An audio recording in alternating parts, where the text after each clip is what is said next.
Hey y'all. Okay, so I was on my way to the gym and something came on my heart.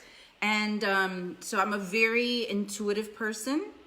And so when my spirit tells me to do something, I usually listen and do it, right? So today I want to talk about, it's Easter, right? It is the resurrection day, right? And as a therapist, I have a unique insight into the struggles of many people, thousands of people, right? I get to hear their struggle. I get to hear their stories. I get to hear their anger and their pain. I get to hear about what is controlling them in essence, right? And I can tell you without a doubt that the majority of people that suffer do not have a spiritual life. The majority of people who suffer do not have a spiritual belief system that is empowering them and healing them and progressing them and teaching them how to release pain and focus on something different and all of that. So, having said that, I want to share with you that even though today I am Dr. Cruz, even though today I'm good, right? Let's just like put it out there like that. I'm so good, right? I'm so good, but I'm so humble because I know in an instant things can change. So I don't trip, right? I'm always thinking, Lord, let me watch my tongue, let me watch my energy, stuff like that, because I don't take credit for anything, any blessing that I have in my life. I don't take credit. The only thing that I did was I was open to it, right? Whatever was presenting itself to me, whatever direction I was being moved in, I was open to it, right? I didn't turn away. And a lot of people today turn away because people get distracted, right? So this is one of the main messages I want to talk about today. People get distracted. Listen, your personal relationship with Jesus or your higher power or whatever is between you and that entity, right? For me, God is energy. The Bible says, I am the Alpha and I am the Omega. I am the beginning, I am the end. I am omnipresent, I am omnipotent, I am everywhere at all times. So to my little brain as a human being, what I equate that to for a frame of reference, right? Because we need a frame of reference, is energy. God is energy. Hey, Charity. Charity, how's my makeup look? I forgot to put powder on. I'm all right. Is it even? Y'all let me know if my makeup's even. Don't let me sit on here if my makeup's not even because I didn't double check it. So, or if it's too like blushy, let me know. Oh, good. Thank you. Because don't y'all know we are spirit, but we are still human, right? So the human side of me is a little vain. It's like, I don't want to look like a clown on live, right? But the spirit says, girl, it don't matter. It don't matter, right? So we got to remember we are part spirit. We were spirit before we were flesh. So we're part spirit and we are part flesh, right? Some people say we are a spiritual being having a human experience, right? So however you want to look at it, other people say some other stuff, like even beyond my comprehension, like there is no body. There is no body. I ain't got that far yet. I don't understand that. Right? When I stubbed my toe, that joint hurt. So I got a body. I don't know about those people.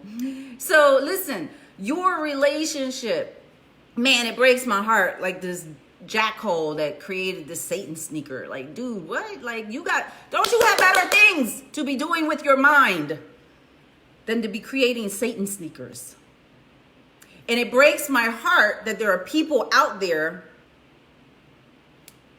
that don't see nothing wrong with that. We need people to be aligned with their spirituality, right? I love Jesus. You don't have to love Jesus. You love the tree. I don't care what you love. As long as it's nature, comes from God, do what you do. But you got to have some kind of spiritual basis for your life, because you are so limited in nature. You're limited in comprehension, right? So as a human being, we have to understand what we are, what makes us up, what contributes to us as human beings, right? So we have a brain, and that brain is made up of different parts. And the bottom part of the brain is the first to activate. It's the primitive mind. And then we have the limbic system, which is the emotional mind. That's why people are so emotional, because the primitive mind, the emotional mind are the first two parts of the brain to activate. That's where the blood goes first, right? Going up the spine into the brainstem, boom, you're going right into the primitive mind. You're going right into the emotional mind.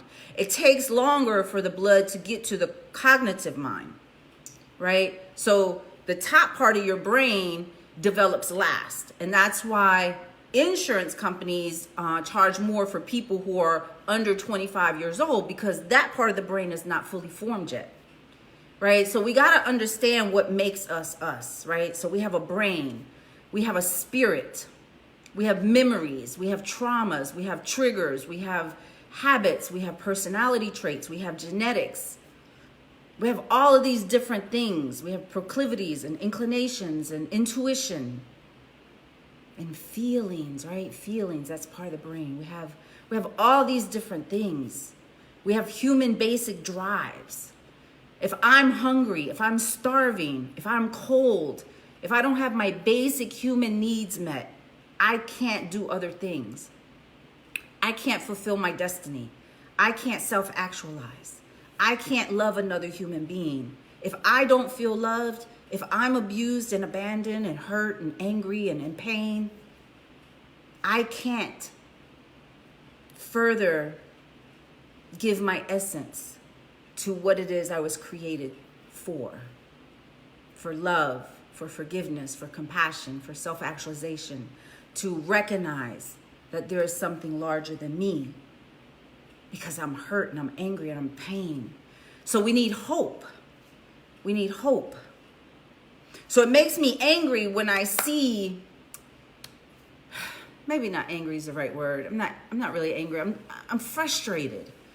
I'm frustrated with people. You know, I got all these clients, thousands of clients that I work with. And then I got other people that I talk to, 20-something-year-olds. It breaks my heart that 20-something-year-olds are angry with God. They blame Jesus. They blame spirituality. They don't want a spiritual life because it's easier, right? It's easier to say whatever people say. It's easier to be angry at God. It's easier to point the finger, right? But that's the difference between low functioning people and higher functioning people. Higher functioning people take total responsibility. They are present in the moment. And they say, the change that I want in my life, the change that I want in the world, is inside of me. I don't have to be angry at God. But it takes a while for us to get there. So I understand. I understand why people are frustrated. I understand why people blame God. I understand why they're angry. But it don't work. It don't work. You have to understand it does not work. You can be angry at God all you want. You're not going to progress into happiness, peace, and serenity. You're not going to make your dreams come true. You're just going to continue to be angry like a dead, rotten, poisonous root. Do you think that the people in this world that do crazy things have God in their heart? No. They're angry at God. They're rejecting God. They're like, ah. And so they focus on their limited self, this little thing that we are, so limited in nature. We have no real power outside of our spirit. And if you deny spirituality, you deny your spirit. You deny your essence. You deny your source of power. You cannot deny spirituality and live fully in your power. It just cannot happen. Outside of your spirit, you don't exist because you were spirit before you were flesh. Right? So I felt today it was my obligation, my responsibility to share my testimony about why I love Jesus, so that maybe it could shed some light on people who don't get it, right? I didn't get it. I didn't know. I didn't know for a very long time. I don't think I really became like godly. Like, I was always a good person, right? I wasn't malicious. I don't have that heart. It's just not in my nature. Not in my, whatever makes up my nature. I don't have that evil in me. But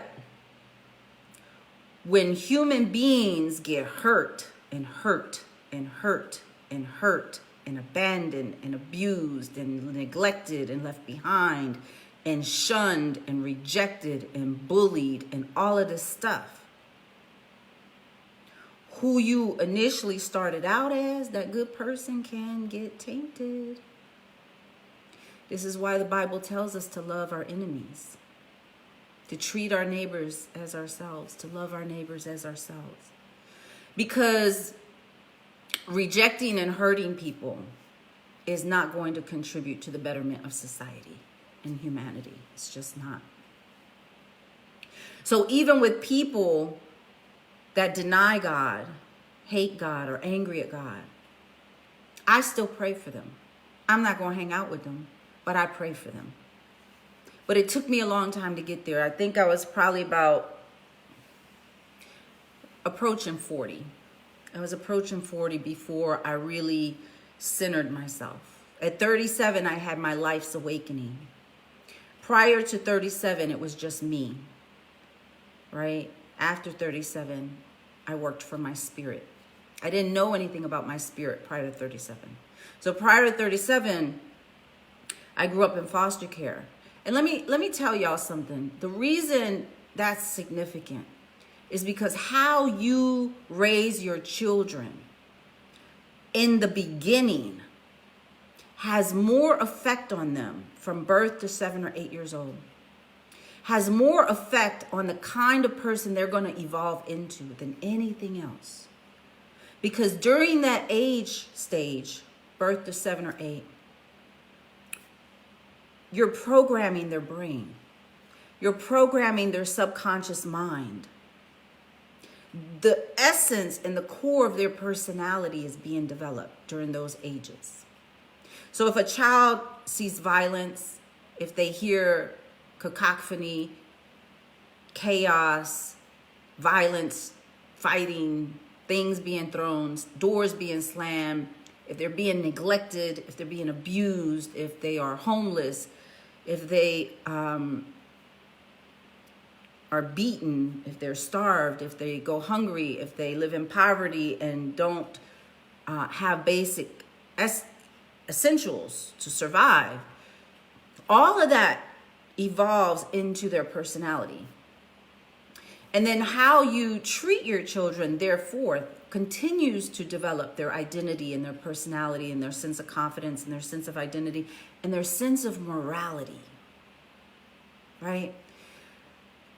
So it's tough because some parents force their kids to go to church, and, you know, back in the day, especially, my church is off the chain. I don't know about your church.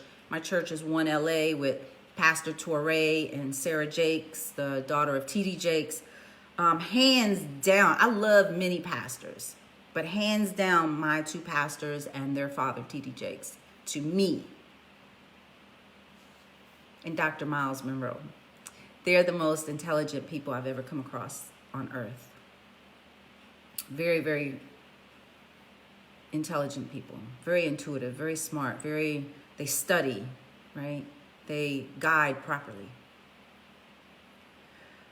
But what happens is we raise our kids sometimes and we force them to go to church, And you got to be careful about the church that you go to. It needs to be loving. It needs to be kind. Because there's so many churches, and this is why so many people are anti-God, anti-religion, anti-Jesus. Because the people in the church mess it up. The people in the church are judgmental. The people in the church can speak ill over someone or speak negatively over someone or judge people in the church, right? That's potentially why this sneaker guy is doing what he's doing. You know, I don't know. I didn't really research it, but he said, you know, the Christians persecuted him harshly because he's gay. And so he has turned into a devil sneaker creator. I don't know. But that's what happens when we reject people. When we don't love them, when we don't teach them, when we don't embrace them, when we don't accept them. Listen, judgment is not your job. Judgment is not your job. Don't judge other people. Now, obviously, we need to judge certain things to make sure we're in a safe environment, you know, da-da-da-da-da. But I'm talking about the heart and the soul and the essence of people. If you don't understand them, don't understand them. But don't cast them out. We need to love, embrace. Listen, if people had judged me, and many did, right, when I was younger, I was a freaking moron. I was cute. I was progressive. I was like trying to get educated, but I didn't know what I was doing. I had no plan because my parents left me in foster care and no one taught me how to think. So people judged me when I was in my 20s. So my testimony in part is that when you grow up in an environment like foster care or in a home with your biological parents or whomever, it doesn't matter who you are living with. But if those people, if you are those people and you're raising children and you neglect them and you reject them and you create fear, if you're slamming doors and yelling and not listening to your tone of voice and how you speak to your children, and if you beat them and if you starve them and if you put them in an environment with other kids who sexually molest them or try to kill them, if they have a lack of stability or support and you haven't taught them how to properly think and make decisions and how to qualify people in their life, you got to teach your kids, don't let just anybody be your friend. You got to qualify people. Just like we have to qualify our significant other. Don't just fall in love with anybody. You got to ask some questions before they can get in your perimeter. You got to keep people 3 feet away from you. Like, I don't know you like that yet. You can't come over here. Because all of this is precious. This is my spirit. This is my heart. This is my personal space. This is my body. This is my mind. You can't come within 3 feet of my perimeter because I don't know you like that. You got to stay over there. I need to qualify you before I let you into my circle. And so we got to teach our kids that, because if you don't and you bring them up in any kind of dysfunctional environment, like everything that I was just saying, they grow to not having, they grow not to have confidence, first and foremost. They lack confidence. They lack a solid understanding of their identity. So if you have kids that you're not raising properly, or you allow them to be exposed to the streets, you're allowing them to be influenced in a negative way, right? And so if they grow up and they don't have decision-making skills, they don't know how to qualify people, they start making poor choices because they don't have morals and standards for their life. If they don't have the confidence to stand up for themselves and step into their identity because there's been so much instability in their life. Listen, being a parent is the most important job we'll ever have. And most of the parents out here in the world don't even know that. They don't get it. They don't get it. So what happens when you have someone like that and then they go into the world. And to top it all off, you got racial issues, right? Everybody's got racial issues. Racism is like the stupidest thing in the world to me. It makes no logical sense whatsoever. It is insidious. And everybody wants to fight for their racist story, right? Their racist experience. Because everybody wants to feel significant. Everybody wants to feel loved. Everybody wants to feel heard. Everybody wants to feel validated. So listen to my story. And I'm going to make my story worse than your story. Because I need you to hear me. I need someone to listen to me. And nobody's listening. Because everybody's talking to make a point.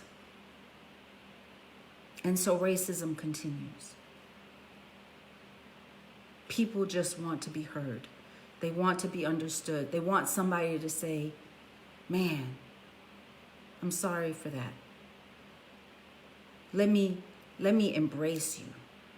Let me be your sister. Let me be your brother. Let me be your second mom. Let me be your friend. That's all people want. They want to be included. They want access to information, to education, to a good environment. So it starts in the home. Parents, it starts in the home. Because how you raise your kid determines to a great degree whether they're going to grow up and hate God and Jesus. And it starts in the church. But I want to talk to people who have been harmed by the church. Let me tell you something. The people in the church are just people. They're just people. Just like your mother and your father are just people. The president is just a person. Your teachers, the pastors, just people. We hope in an idealistic way that people will live up to their titles honorably, with integrity. But most people don't. Most people just don't. Because we are born sinners. We are born sinners. And so people, it's hard. It's hard for people to fight certain temptations when they haven't been built properly. When they haven't been trained and taught properly. Right? When they don't have the strong confidence in their identity to say, I don't do that. I'm not going to cheat on my taxes. I'm not going to steal that just because it's sitting out. I'm not going to live in the opposite of integrity. Whatever. What word is that? Disintegritous, maybe. I don't know. I'm not going to live disintegritously. I don't know if that's a word. Y'all got to look it up. But we gotta build people to be like that. You're not born intelligent. You're born with a brain, but you're not born intelligent. And when our conscious mind finally develops, most people don't know how to use it because they haven't had it all their life. And so no one's introduced them, if that's true for them. They haven't been introduced to how to consciously turn on their brain. So the majority of people, AKA a lot of my clients, me when I was growing up till I was 37 years old, are predominantly 99.99999, right? Controlled by their feelings, by their emotions. So now I hate the church because someone in the church hurt my feelings. Because the church people, whatever the person's story is that is angry at God now. Right? This guy, the devil sneaker guy, people were cruel to him. They were mean to him. They rejected him. Whatever they did, I don't know his story. I just read a little bit. So he gets angry at the church people who are just sinners. They're just regular people. We got to stop putting people on pedestals and just recognize everybody there is trying to figure it out too, or they're not. Maybe they're jacked up. I know a lot of jacked up Christians. They're just people. I don't get angry at God because so-and-so said whatever they said about whomever. Like, and so basically what I'm saying is, like, I've had family members who are Christian and call, I'll just say me, some of the worst names in the world, rejected me because of my race. I'm not going to be angry at God because people treated me like that. I'm not going to be angry at God because a Christian called me a whore because I wore big hoop earrings when I was a teenager. But this is what happens. We get angry with people in the church and then we hate God. That's stupid. That's stupid. Because everybody on earth has to take personal responsibility for their shit. You don't blame God for people and their stuff. People have free will. So you got to look at the person. God is not Santa Claus. This is not easy stuff. Spirituality is not always easy. And people say, you know, they say a lot of stuff. They say a lot of, I ain't spiritual, or I'm spiritual, but I ain't religious. Like, stop fighting for your limitations. You don't have to explain you're not religious. Just say what you believe. If you're spiritual, be spiritual. Stop including the church. If you're angry at the church, you don't like church people, that's a different story. Don't worry about that. What's your spiritual relationship with Jesus? That's between you two. That's what counts. Not the church people.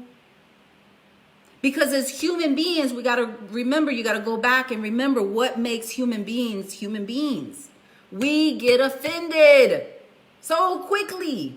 Everything. I'm sure I've offended somebody already. My skin color probably offends people. My big cross earring offends people. I don't know. People get offended by everything. Because they're humans. Humans are fallible. Humans are sinners. Humans are weak. Humans are egotistical. Humans are full of shit. But humans also are the answer to helping people get healed. You guide people. You love people. You embrace people. You become of service to humanity. So you're going to have jacked up people. You're going to have crazy people. You're going to have angry people. You're going to have mean people. You're going to have criminals. You're going to have chaotic minds. You're going to have people with personality disorders. You're going to have people who are wealthy. You're going to have people who are trying to make a life better for themselves. You're going to have poor people. You're going to have rich people. You're going to have people in between. You're going to have quiet people. You're going to have extroverted people. You're going to have all kinds of people.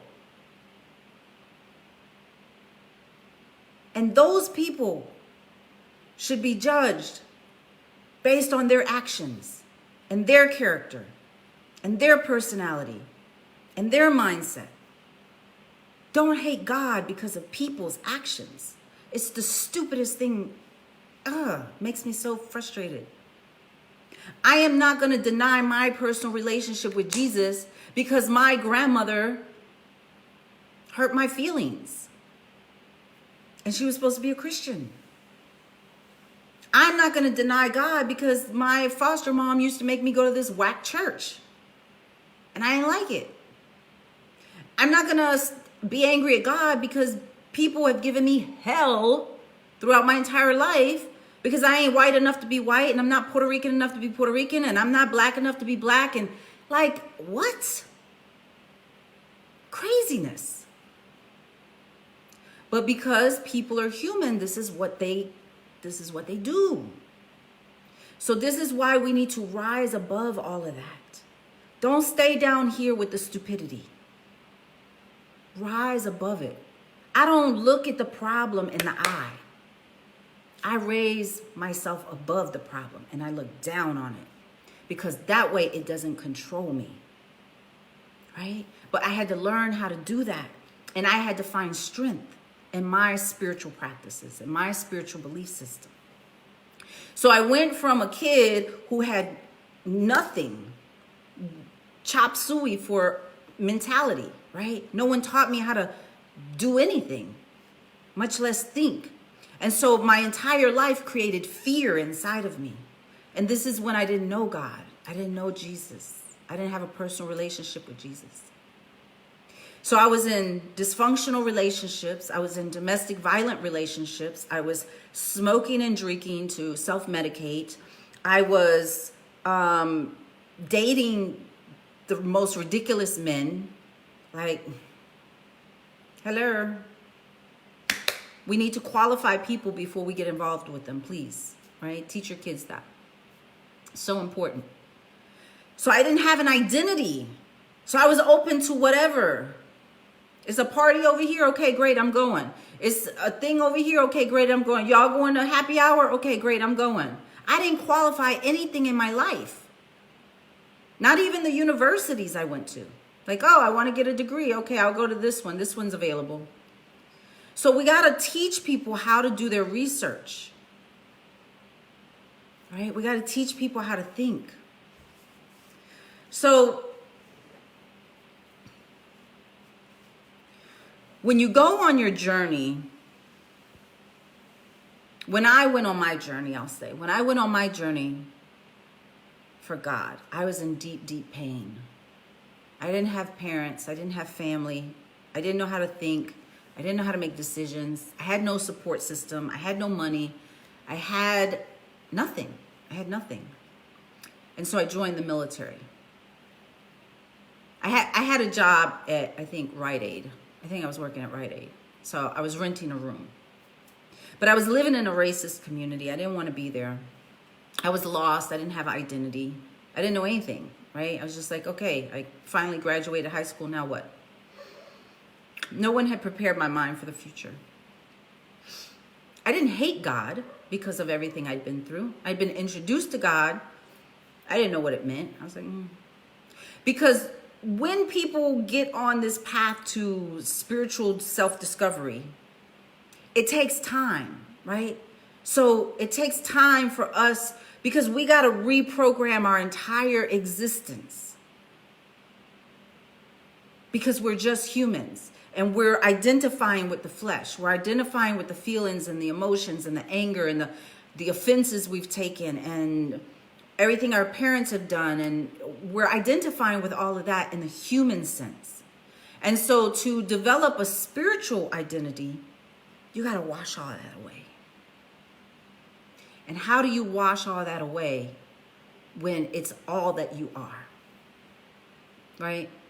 If you're a gangbanger, if you're a drug dealer, if you're a whore, if you're a prostitute, if you're an abusive parent, if you're a loser, if you are unemployed and you just want to kill yourself because you have no life and you don't know what to do and life's been hard on you, how do you move all of that stuff over so that you can make space to develop a spiritual identity? Because that's your human identity.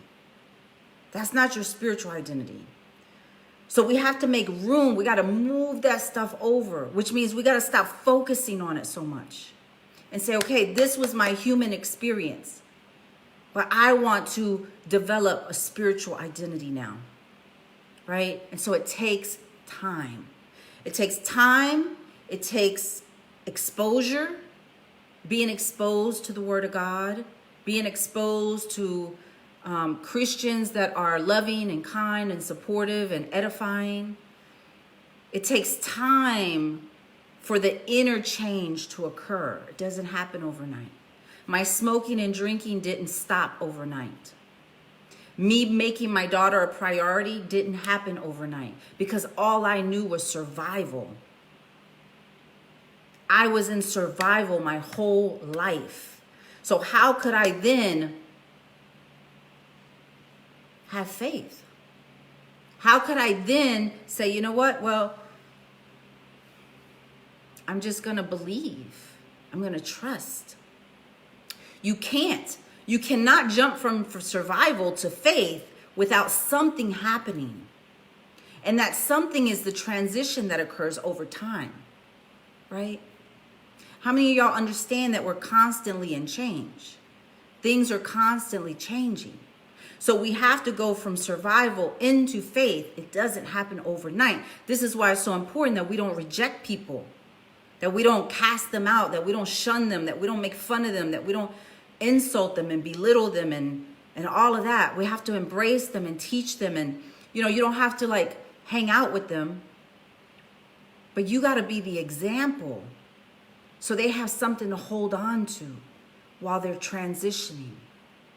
People need support. People need stability.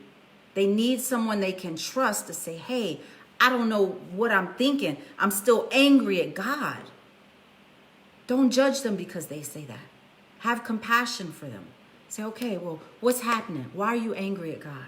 Let me see if I can help you out with this.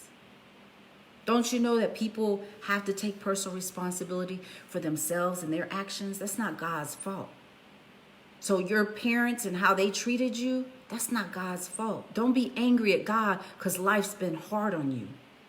Don't be angry at God because you married the wrong person and had kids with the wrong person. And now that you're more awakened, you realize, man, that's a jacked up person I got kids with. And I'm married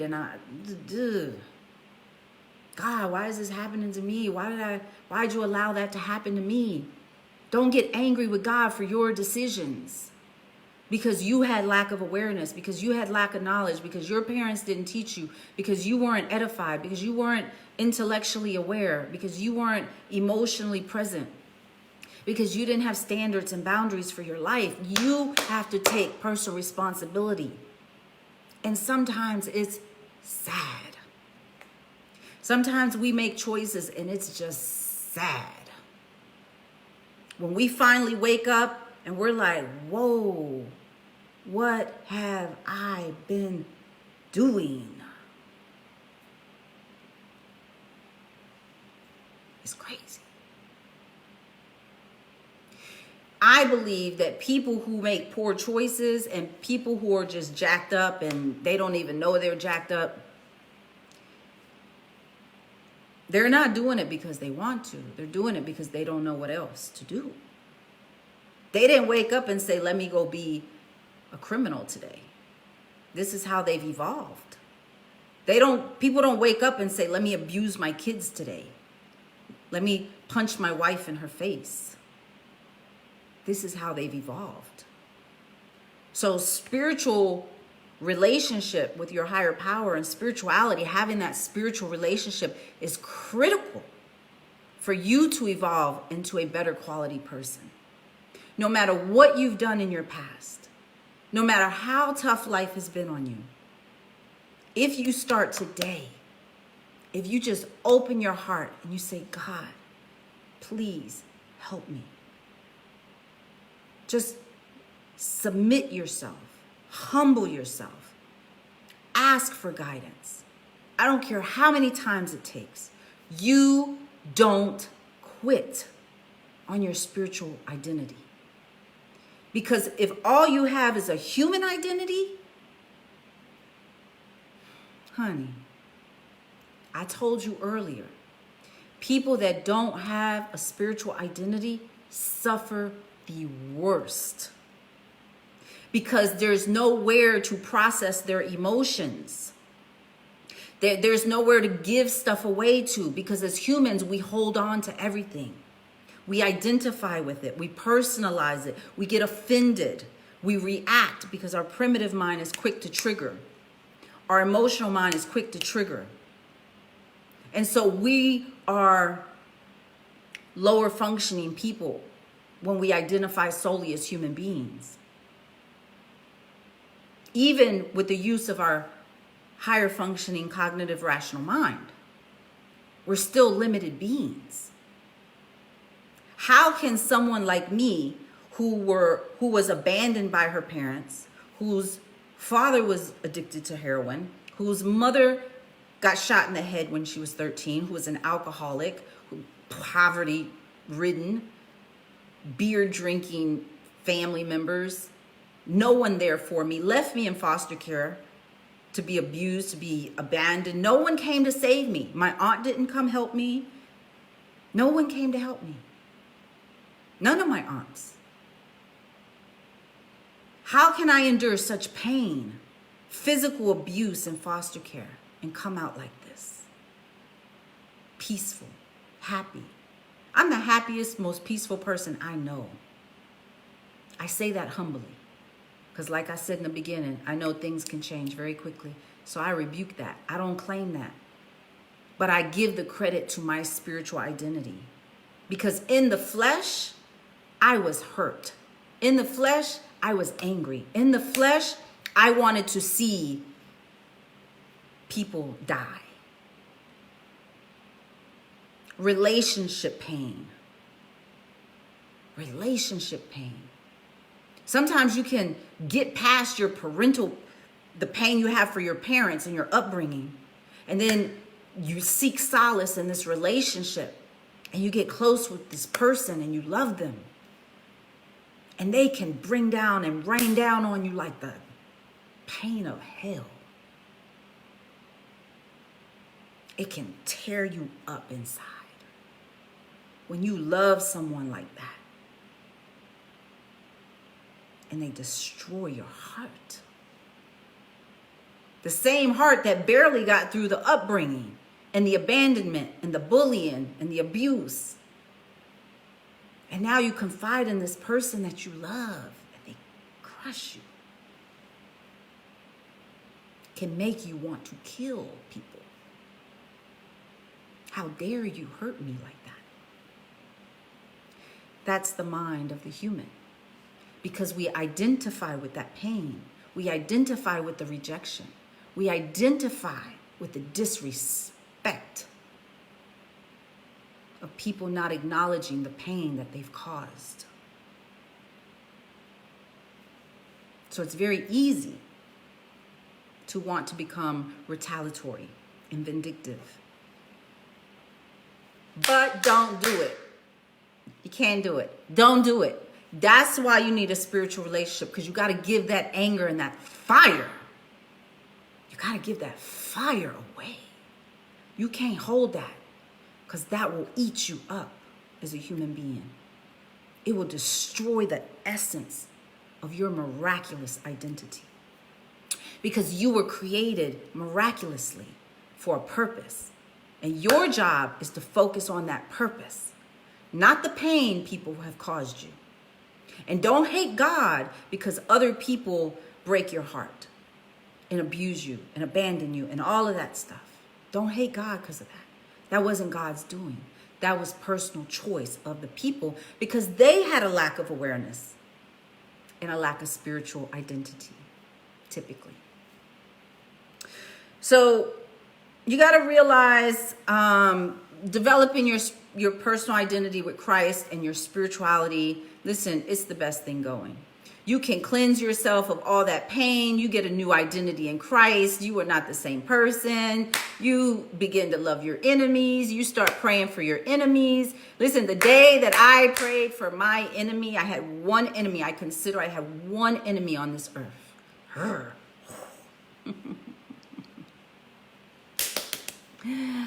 I ain't like that girl. We'll just put it that way, right? I ain't like that girl at all.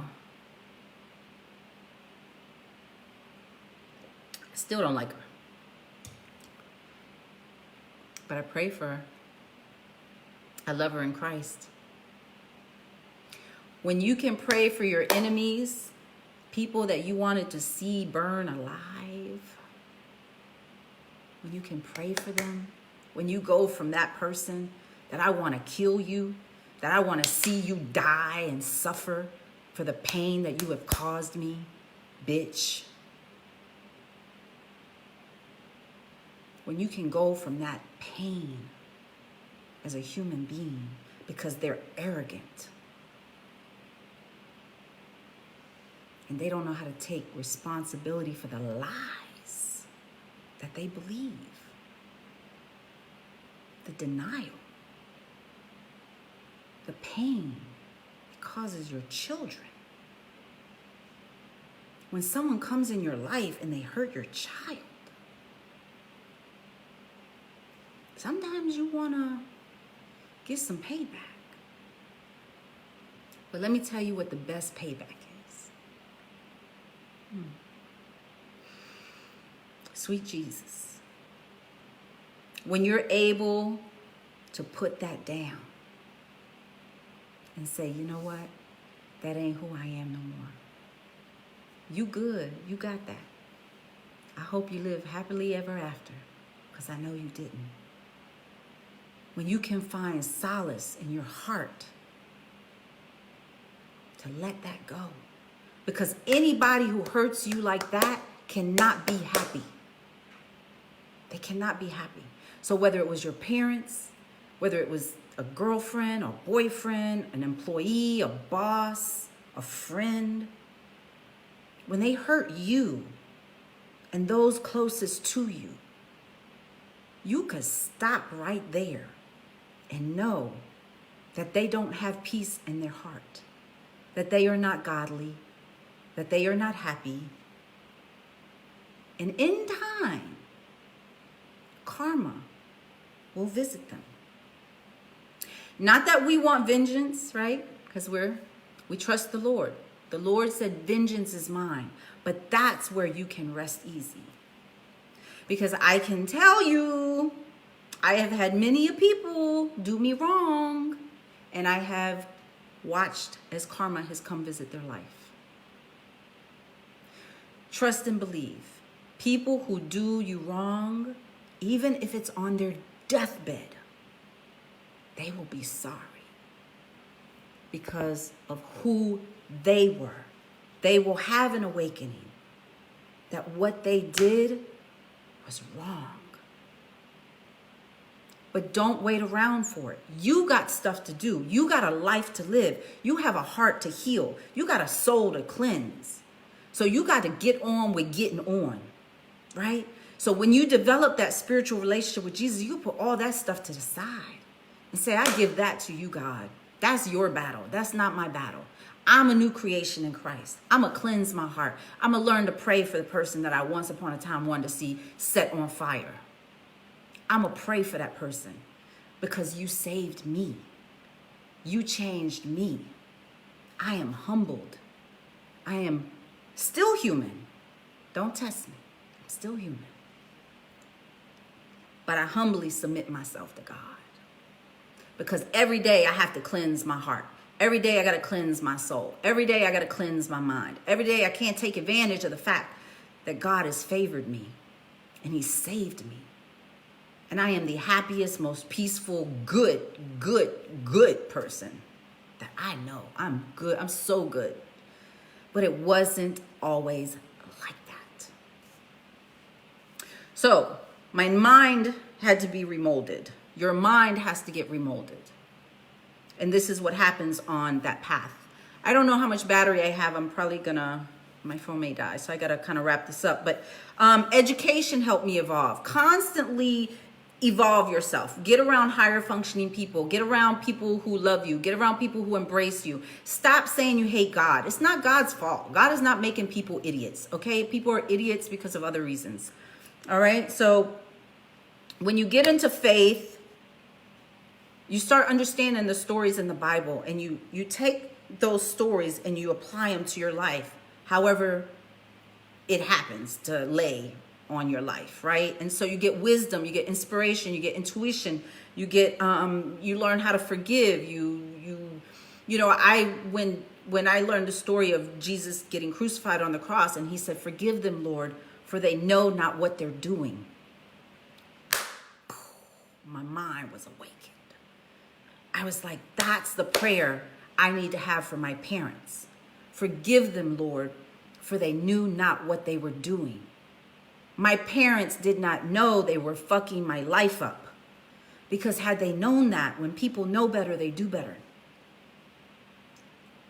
They didn't know. My parents, I know my parents would not have chosen to ruin my life on purpose. Their mind was jacked up because they didn't have a spiritual identity with Jesus. Because they were identified with how their parents raised them. They were identified with the beer drinking, weed smoking, heroin taking, coke dealing, whatever environment they were in. Because as humans, our environment is everything.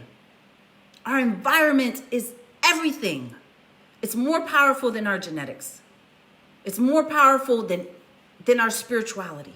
Until our spirituality, by choice, is more powerful than our environment. We are at the mercy of our environment when we're children. We're at the mercy of our environment when we don't have self-sustainability. We're at the mercy when we live with other people. We're at the mercy of our environment. So make sure you're around the best environment you can be, because you are powerful and you are limitless, and you need to get around that energy, right? You need to get around that energy and let all that other stuff go. My spirituality called me out of darkness. I once was in darkness. I was once identified and personified by my environment, by the pain people had caused me, by the racism, by the abuse, by the freaking all of it, the child sexual abuse, the da-da-da-da-da-da-da. The list goes on and on.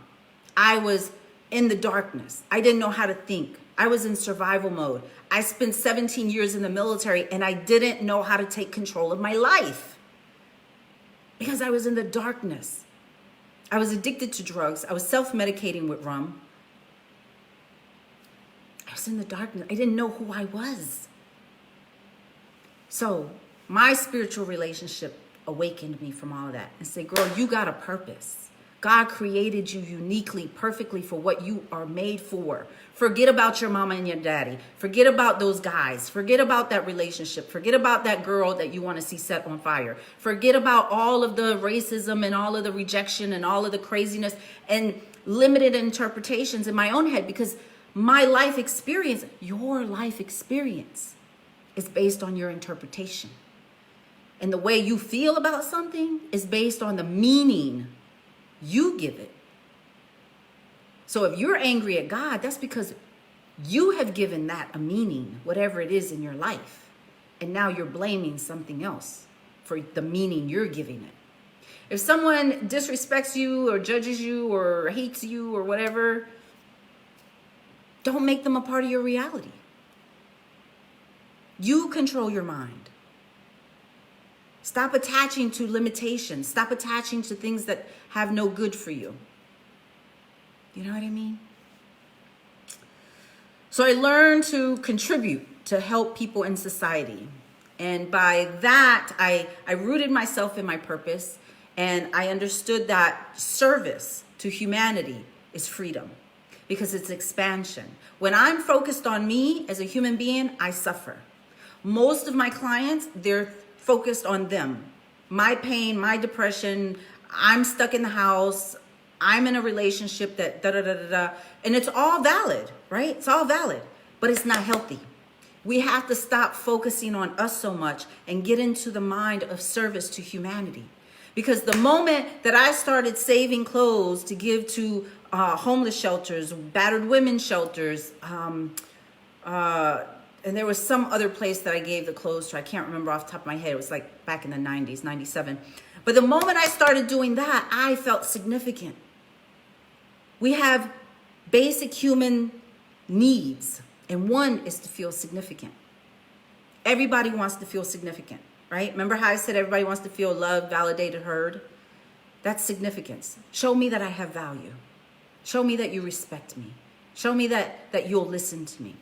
So by contributing to humanity, if you don't feel like you have a purpose, if you don't feel like you have significance, if you feel like you're lost and you're nothing and you're nobody and you don't even know why you're here on earth, you're not giving enough. Find something that speaks to your heart and become committed to contributing in that area. So for me, it was becoming a therapist. I wanted to help people. That's how I was going to contribute. And then it started to grow. I started writing books. I started writing articles. I created a nonprofit.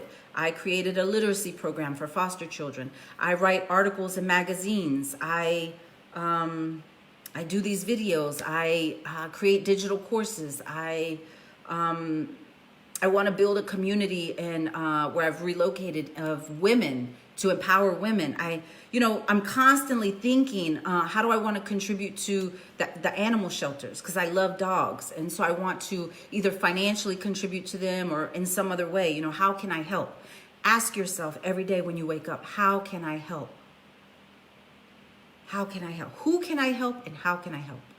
Now, your cup has to be full. If you're depressed and on empty, you don't have anything of substance to give. Don't give poison to the world. You have to heal your heart. You have to root yourself in spirituality and goodness and care and love. And go from there. At least have the intention. So maybe you're not healed and all of that and whole. Maybe you're still broken. And that's okay. Give what you can. Give from the best place that you can give from. Don't give from anger and spitefulness and all that. Give from a place of, you know what else am I going to do with myself? I'm depressed.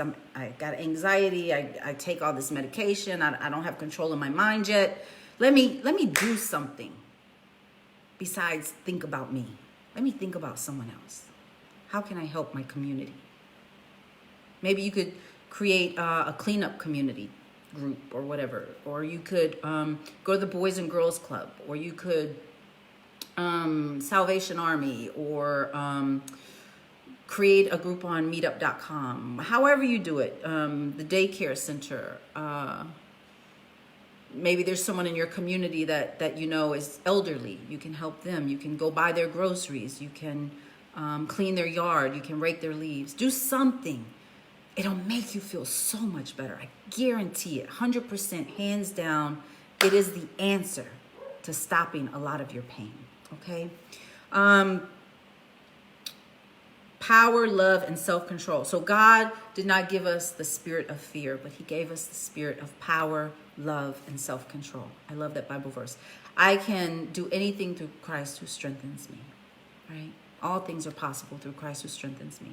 He who lives within me is greater than he who lives in the world, right? We got to know, we got to start affirming these things. We got to know our Bible verses, right?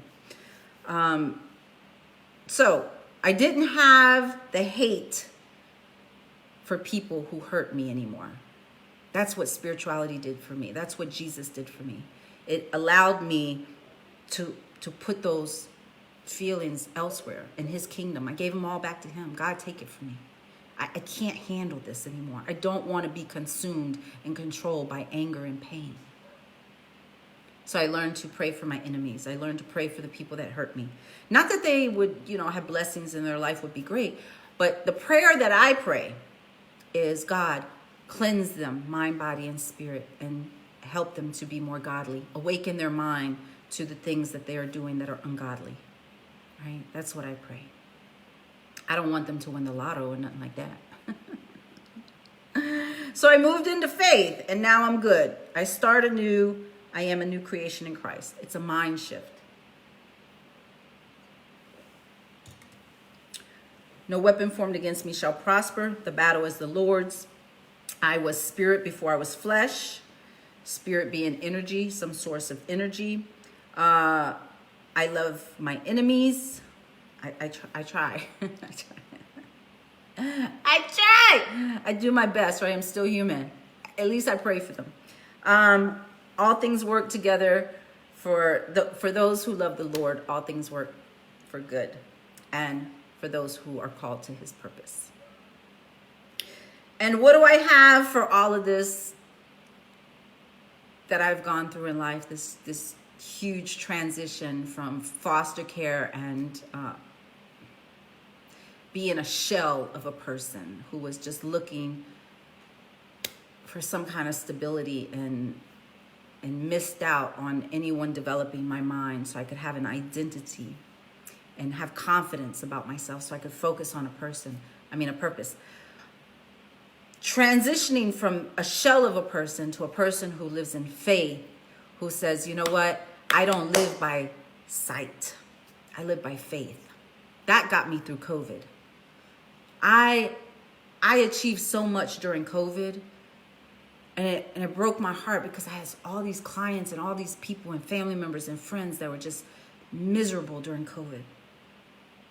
I bought my home during COVID. I started my private practice during COVID. I resigned from my W-2 job during COVID.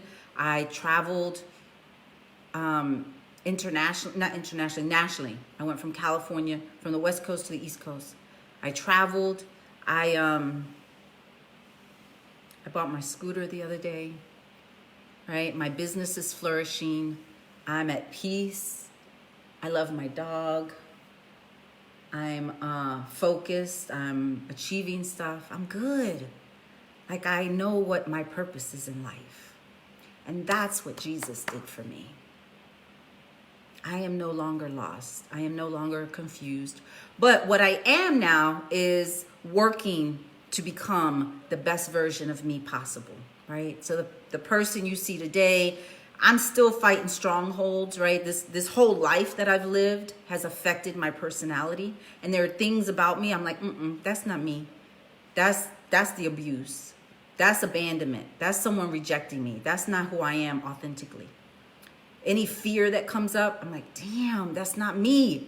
Why is that fear coming up? That's not me. I reject that, right? So I'm always evolving, because when I get in alignment truly with my authentic self, I already know what's going to happen, because I was fearfully and wonderfully made.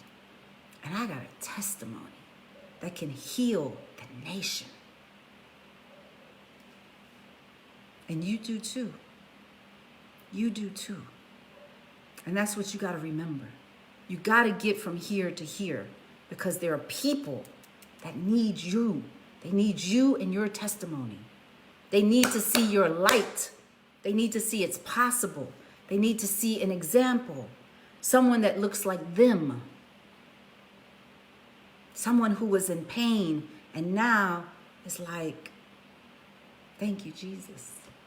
How could I not honor you on Resurrection Day? I'm not going to get distracted by people in the church. I'm not going to get distracted by some pastor who created the gravest sin ever. That's between them and God. You're not going to mess up my faith, my goodness. No. I got inner joy and happiness and belief and hope. I'm good. Don't get distracted. If I could tell you anything that could set you free, is don't get distracted by other people. Everybody's on their own journey. Everybody's on their own journey. Focus on what you're supposed to focus on. And you know what you're supposed to focus on when you are sitting quietly and you're listening to whatever's communicating with you internally. It's not in the head. It's not a voice. Some people, it may come out as a voice, but it's not like what we're accustomed to. It's an inner knowing. It's like, And if you need a place to start with identifying, what are my talents, my skills, my abilities? What am I being drawn to? What's naturally inclined for me? I was naturally inclined to be a life coach. Before life coaches were popular, I was a life coach. And the reason I didn't continue to be a life coach, although I'm still a coach now, but was because I listened to my stupid ass cousin who said, oh, life coaching, you're not going to make any money with life coaching. You can't do that as a business. And I listened to her. So don't listen to people. Don't listen to people.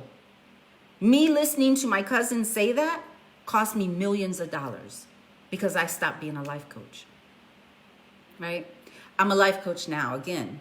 But during that period, I stopped because I listened to an idiot. Because I thought, oh, she knows. She's older. She's smarter. She's been in the world. She knows. I trusted a human. The Bible says, trust God. Love people, but trust God. So stop listening to people and start listening to your inner voice, which is the God that lives inside of you. Yes, you are part of God. God made you in his likeness. your spirit,